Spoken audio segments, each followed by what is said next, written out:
మన జీవన శైలిలో విడదీయలేని భాగం. ఉదయం వేళ దినచర్యను ప్రారంభించడానికి, సాయంత్రం వేళ కాస్త రిలాక్స్ అవ్వడానికి ఒక కప్పు టీ మనకు ఇంధనం లాంటిది. అయితే ఈ టీలో ఎన్ని ఫ్లేవర్లు ఉన్నప్పటికీ మనం రోజూ తాగే టీ తీయగానే ఉంటుంది. మధుమేహం ఉన్నవారు చక్కెర లేకుండా చప్పగా తాగుతారు.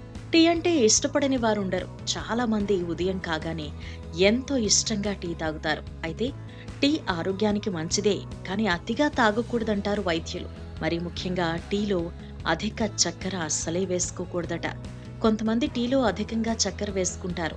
కొన్ని సందర్భాల్లో అదనంగా చక్కెర వేసుకుని టీలో కలుపుకుంటూ తాగుతారు. అయితే ఈ అలవాటు చాలా డేంజర్ అంటున్నారు నిపుణులు. లిక్విడ్ డ్రింక్స్ లో అధిక చక్కెర తీసుకోవటం వల్ల కొలెస్ట్రాల్, రక్తపోటు స్థాయిలు పెంచుతుందట.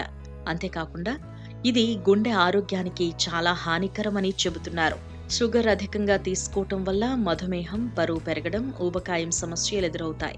వృద్ధులకు అల్జీమర్స్ వచ్చే ప్రమాదం ఉంది. అల్జీమర్స్ తో పోరాడే ఎంజైమ్లకు చక్కెర హానికరమని తాజా అధ్యయనంలో తేలింది. ఫలితంగా ఎక్కువ చక్కెర తినడం వల్ల ఆ ఎంజైమ్ ను నాశనం చేస్తుంది. అల్జీమర్స్ ప్రమాదాన్ని పెంచుతుంది. అంతేకాకుండా అధిక షుగర్ అనేది పిల్లల ఆరోగ్యంపై తీవ్ర ప్రభావాన్ని చూపుతుందని చెబుతున్నారు వైద్యులు. అందువల్ల జ్యూస్, టీ, పాలు లాంటి లిక్విడ్ డ్రింక్స్ తాగినప్పుడు వాటిలో షుగర్ అనేది అస్సలే వేసుకోకూడదట. అందుకే ఇలా ఇప్పుడు జనాలు స్టైల్ మార్చి టీలో ఉప్పు కలుపుకుని తాగుతూ కొత్త స్టైల్ కనిపెట్టి హాయిగా బతికేస్తున్నారు. సాల్ట్ టీ తయారు చేయటానికి మీరు చేయాల్సిందల్లా ముందుగా టీ ఆకులను లేదా టీ పొడిని నీటిలో వేసి మరిగించండి.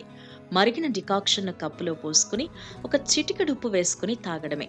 మీరు పాలు కలుపుకోవాలంటే కలుపుకోవచ్చు. డికాక్షన్లో పాలు కలిపిన తర్వాత చిటికెడు ఉప్పు వేసి కలుపుకుని తాగాలి. సాల్ట్ టీలో చక్కెర వేయకూడదు.